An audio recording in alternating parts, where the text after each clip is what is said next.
नमस्कार, मैं हूं Rotaractor Sachin Upadhyay, district Rotaract secretary, Rotaract district 3120 का, और मैं मेंबर हूं Rotaract club of Allahabad east का।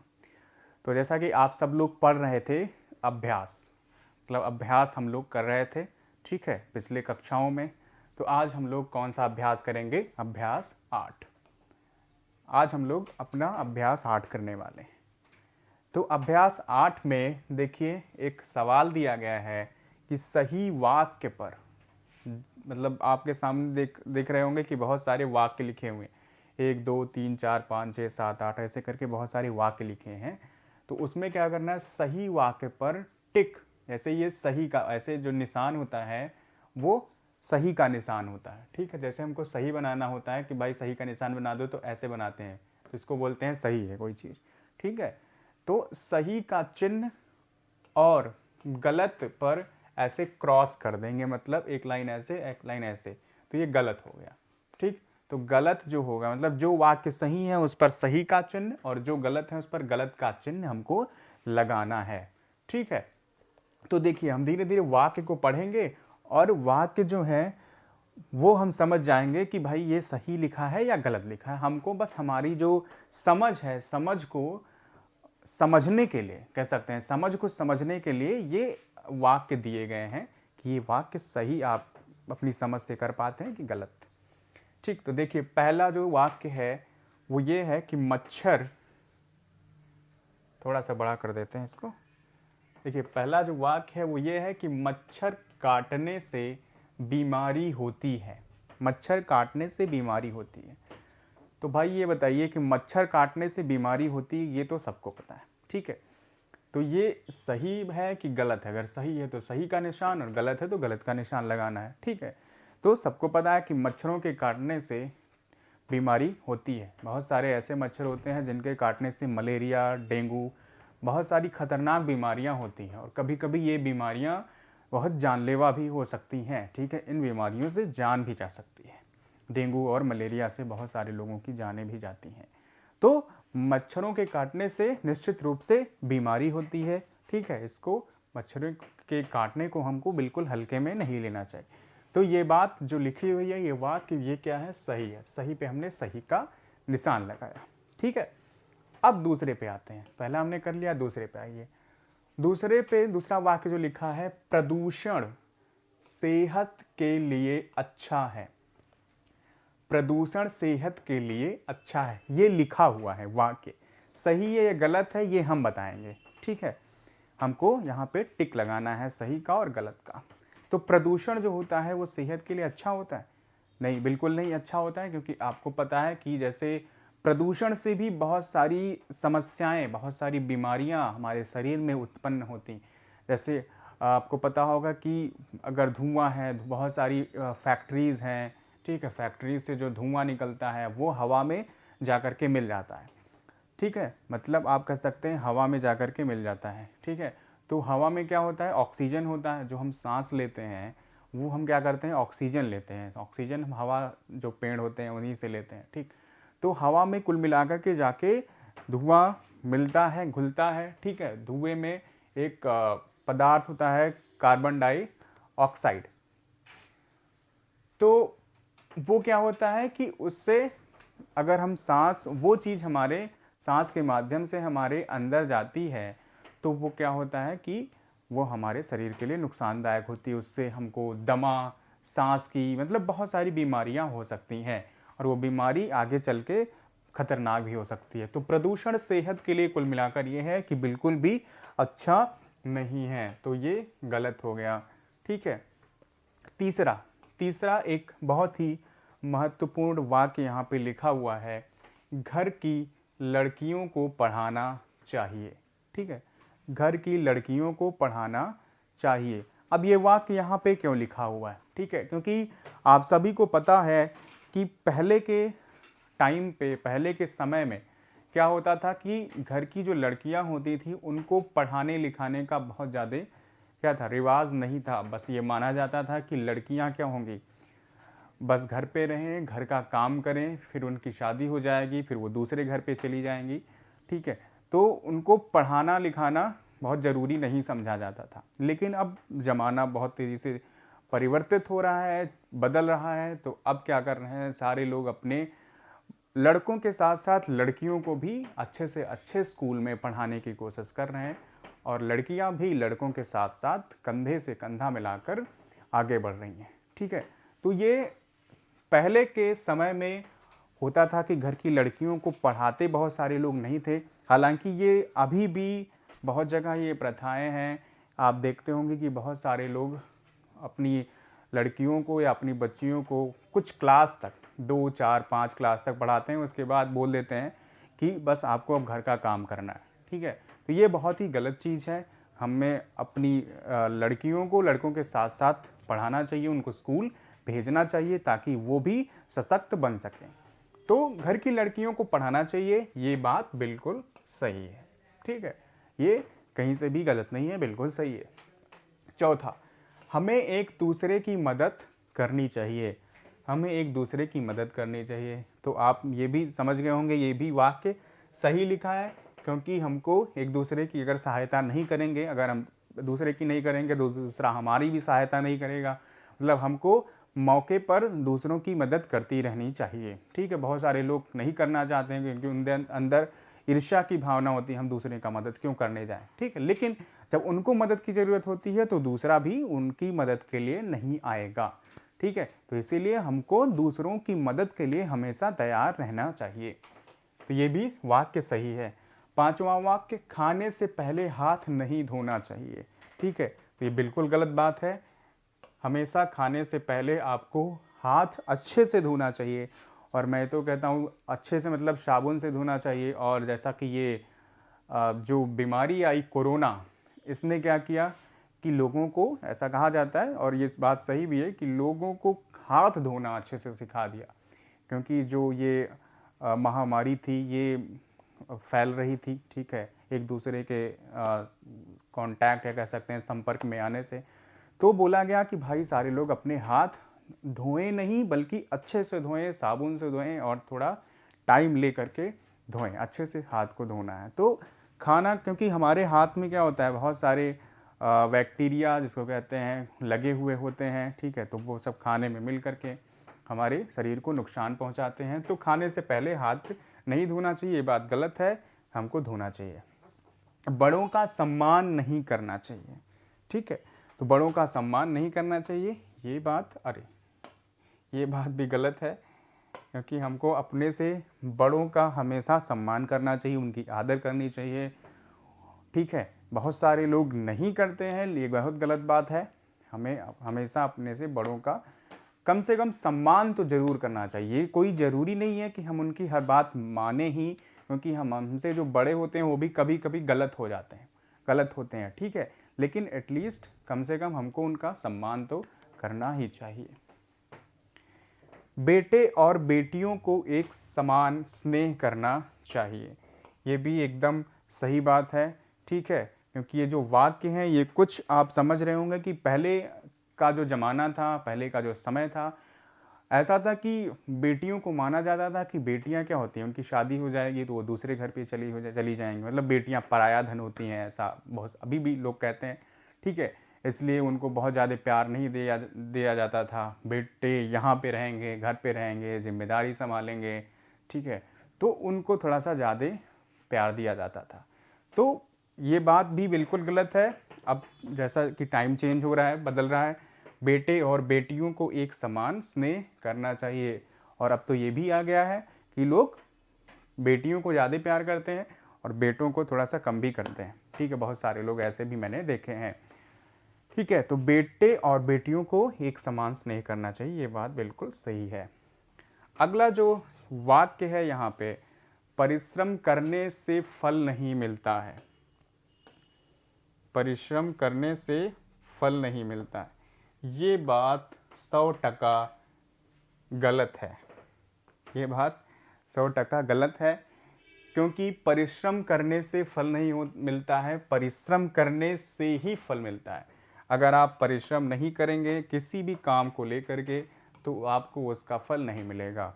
ये आप कहिए कि आपको घर बैठे सारी चीज़ें मिल जाए तो कभी नहीं होने वाला है। आपको बाहर निकलना पड़ेगा, परिश्रम करनी पड़ेगी, मेहनत करनी पड़ेगी, तभी आपका काम चलेगा। ठीक है, तो परिश्रम करने से फल नहीं मिलता है, ये गलत है, परिश्रम करने से ही फल मिलता है। बाल विवाह कानूनी अपराध है। ठीक है, ये बात भी बिल्कुल सही है।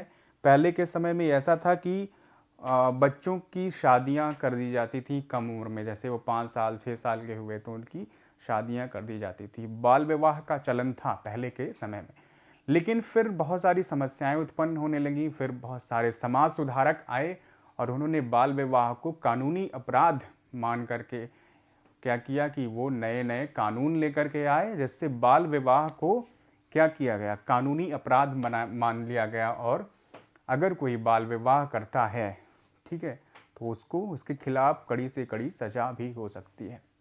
तो बाल विवाह बिल्कुल कानूनी अपराध है, ये भी सही है। 10वां है, गर्भवती महिलाओं को टिटनेस का टीका लगाना जरूरी है। ठीक है, तो टीके बिल्कुल लगने चाहिए। ठीक है, साथ चाहे वो गर्भवती महिलाएं हों चाहे उनके बच्चे हों, जितने भी प्रकार के टीके होते हैं जो बच्चों को या उनकी माँओं को लगते हैं, वो सारे टीके उनको लगने चाहिए। ये भी बात बिल्कुल सही है। अब देखिए, ये हो गया, तो हमने सही जो था उसको सही कर दिया, गलत जो था गलत कर दिया। अब ये करना है कि हमको इस प्रश्न में, इस सवाल में निम्नलिखित वाक्य को सही शब्द लिखकर पूरा करिए। यहाँ पे देखिए आपके सामने बहुत सारे वाक्य लिखे हुए हैं, जैसे 10 उसमें थे 10 इसमें हैं। निम्नलिखित वाक्य को सही शब्द लिखकर पूरा कीजिए। ठीक है, कीजिए लिखा हुआ है, कीजिए जो शब्द है ये थोड़ा गलत लिखा हुआ है, फिर बड़ी की मात्रा का और का पर होनी चाहिए। अब यहाँ पे पूरा करना है, मतलब यहाँ पे बॉक्स बना हुआ है, बॉक्स में खाली स्थान है, उसको आपको भरना है। ठीक है, तो देखिए क्या क्या भरना है हमको। पहला सवाल है हमारे देश का नाम, यहाँ पे खाली स्थान है और ये है। तो आपको पता है कि हमारे देश का नाम क्या है? हमारे देश का नाम है भारत। ठीक है, बहुत ही गर्व के साथ हम बोलेंगे कि हमारे देश का नाम है भारत। ठीक है, हमारे देश का नाम है भारत। अंग्रेजी में इसको इंडिया भी कहते हैं, हिंदुस्तान भी कहते हैं, बहुत सारी चीज़ें कहते हैं। तो हमारे देश का नाम है भारत। दूसरा, एटलीस्ट कम से कम हमको अपने देश का नाम, अपने प्रदेश का नाम, अपने शहर का नाम, अपने और भी जो भी चीज़ें हैं वो सारी चीज़ें, प्रधानमंत्री, मुख्यमंत्री, ठीक है, राष्ट्रपति, हमारे देश की राजधानी कहाँ है, प्रदेश की राजधानी कहाँ है, ये सारी चीज़ें जो बहुत ही बुनियादी जानकारियाँ हैं वो हमको पता होनी चाहिए। ठीक है, कम से कम इस सारी चीज़ों के लिए हमको जागरूक होना चाहिए। ठीक, अब देखिए दूसरा है, वोट देने का अधिकार वर्ष की आयु में मिलता है। वोट देने का अधिकार कितने वर्ष की आयु में मिलने लगता है? आप सभी को पता होगा कि अभी जैसे बहुत सारे चुनाव आने वाले हैं, ठीक है, चाहे वो गांव स्तर पे हो या शहर के हों, ठीक है, तो बहुत सारे चुनाव आने वाले हैं, तो सर्वे जो है वो शुरू हो गया है। ठीक है, तो वोट देने का जो अधिकार है आपको पता होगा कि वो 18 वर्ष की आयु में मिलता है। अगर आप 18 वर्ष के हो गए हैं तो आप वोट देने के लायक हो गए हैं। ठीक है, 18 वर्ष की आयु में आप वोट दे सकते हैं। ठीक है, अब हम ये नहीं बताएंगे कि आपको किसको वोट देना है, लेकिन 18 वर्ष की आयु में आप वोट दे सकते हैं। तीसरा है कि गेहूं से बनता है। भाई गेहूं से क्या बनता है? आपको पता होगा कि गेहूं से आटा बनता है। ठीक है, और आटे से क्या बनता है? आटे से रोटी बनती है। तो गेहूं से आटा बनता है। ठीक, तो ये सारी बहुत ही सामान्य सी जानकारियां हैं, उनको हमको पढ़ना है और भरना है। चौथा देखिए, एक वर्ष में महीने होते हैं। एक वर्ष में कितने महीने होते हैं? तो आपको पता होगा या नहीं पता है तो जान लीजिए, एक वर्ष में 12 महीने होते हैं। कौन कौन से आप गिन सकते हैं? जनवरी, फरवरी, मार्च, अप्रैल, मई, जून, जुलाई, अगस्त, सितंबर, अक्टूबर, नवंबर, दिसंबर। ठीक है, तो 10 ये हो गए और 2 ये इधर आ गए, 12। तो एक वर्ष में 12 महीने होते हैं। ठीक, मेरा एक दोस्त था तो उससे पूछा गया, भाई 12 महीनों के नाम बताओ। तो उसने कहा कि जनवरी, फरवरी, मार्च, अप्रैल, मई, जून, जुलाई, अगस्त, सितंबर, अक्टूबर, नवंबर, दिसंबर, ग्यारंबर एंड बरंबर। तो उसने सोचा कि नवंबर 9 होता है, दिसंबर 10 हो गया और ग्यारंबर 11, बरंबर 12, मतलब 2 महीने उसने अपनी तरफ से जोड़ दिए, जो कि गलत था। ठीक, तो ग्यारंबर और बरंबर कोई महीना नहीं होता है, दिसंबर तक 12 महीने पूरे हो जाते हैं। एक वर्ष में 12 महीने होते हैं। ठीक है, पांचवा देखिए, स्वतंत्रता दिवस को मनाया जाता है। स्वतंत्रता दिवस मतलब यहाँ पे आपको तारीख लिखनी है, किस तारीख को स्वतंत्रता दिवस मनाया जाता है। तो आपको पता है कि हम अपना स्वतंत्रता दिवस 15 अगस्त को मनाते हैं। 15 अगस्त के दिन हमारा देश आज़ाद हुआ था, तो ये 15 अगस्त भरा जाएगा यहाँ पे। ठीक है, अगला जो है गणतंत्र दिवस। गणतंत्र दिवस क्या होता है? गणतंत्र दिवस वह दिवस होता है जिस दिन हमारा संविधान, भारत का संविधान लागू किया गया था। तो ये 26 जनवरी। बहुत सारे लोगों को 15 अगस्त, बहुत सारे लोगों को ये पता होगा कि 15 अगस्त आता है तो तैयारियां शुरू हो जाती हैं, 15 अगस्त मनाया जाता है, झंडा ठीक है लहराया जाता है, 26 जनवरी को वही सारे कार्यक्रम होते हैं। लेकिन उनको ये नहीं पता होगा कि 15 अगस्त क्यों मनाया जाता है और 26 जनवरी क्यों मनाया जाता है। या बहुत सारे बच्चे भी होते हैं, उनको नहीं पता होता जब तक कि उनको आप बताएंगे नहीं। तो ये समझ लीजिए 15 अगस्त के दिन हमारा देश आज़ाद हुआ था और 26 जनवरी के दिन हमारा जो संविधान है वो लागू हुआ था। तो ये दोनों जो तारीख है या तिथियां हैं बहुत ही महत्वपूर्ण हैं। आगे का जो सवाल है या कथन है वो क्या है, देखिए आगे का कथन है कि शिक्षा, यहाँ पे लिखा है शिक्षा का सबको है। शिक्षा का सबको है मतलब क्या? शिक्षा का क्या सबको है? आप समझ सकते हैं कि हम अक्सर बोलते हैं कि भाई शिक्षा का अधिकार सबको है, मतलब शिक्षा का अधिकार सबको होने का मतलब सारे लोगों के लिए ये समान अधिकार है कि वो किसी भी प्रकार की शिक्षा को ग्रहण कर सकते हैं। ठीक है, तो शिक्षा का जो अधिकार यहाँ पे मेनली मुख्य रूप से आपको भरना है, अधिकार सबको है। ठीक है, भारत की राजधानी, भारत की राजधानी कहाँ है? भारत की राजधानी दिल्ली, दिल्ली या नई दिल्ली भी वो लोग लिखते हैं, भारत की राजधानी दिल्ली है। ठीक है, तो भारत की राजधानी पता होनी चाहिए। आप जिस प्रदेश में रहते हैं उसकी राजधानी पता होनी चाहिए। उत्तर प्रदेश में है तो लखनऊ है। ठीक है, तो ये आपको पता होना चाहिए। भारत की राजधानी है दिल्ली। भारत का राष्ट्रीय गीत, अब आप लोग तो समझें कि ये राष्ट्रीय गीत और राष्ट्रगान दो चीज़ें होती हैं। जैसे हम लोग राष्ट्रगान करते हैं, अक्सर आपने देखा होगा खड़े होकर के 15 अगस्त या 26 जनवरी के दिन क्या करते हैं हम लोग? राष्ट्रगान करते हैं। राष्ट्रगान कैसे? जैसे हम लोग करते हैं जन गण मन, ये करते हैं ना, तो वो होता है राष्ट्रगान। ठीक है, और राष्ट्रगीत, राष्ट्रीय गीत होता है, राष्ट्रीय गीत भारत का राष्ट्रीय गीत है, मतलब राष्ट्रीय गीत का नाम लिखना है। तो यहाँ पे आपको दो शब्द लिखने हैं राष्ट्रीय गीत के, वंदे मातरम। मतलब वंदे मातरम से एक गीत है, एक गीत का मतलब गाना है आप कह सकते हैं, वही राष्ट्रगीत है। उसको लिखा था रविंद्रनाथ टैगोर ने। वंदे मातरम, वंदे मातरम और भी है, सुफलाम सुजलाम मलयज शीतलाम सत्य श्यामलाम, ऐसे कुछ मतलब ऐसे है राष्ट्रीय गीत वंदे मातरम। तो ये आपको याद होना चाहिए कि भारत का राष्ट्रीय गीत वंदे मातरम है। और अगला क्वेश्चन हम देखिए, भारत के प्रधानमंत्री हैं, तो इसका मतलब यहाँ पे पूछा गया है कि कौन भारत के प्रधानमंत्री हैं। तो बॉक्स खाली है तो भारत के प्रधानमंत्री का नाम भरना है। तो भारत के प्रधानमंत्री कौन है? नरेंद्र मोदी, नरेंद्र मोदी या नरेंद्र दामोदर दास मोदी, पूरा नाम भी लिख सकते हैं। नरेंद्र मोदी भारत के प्रधानमंत्री हैं।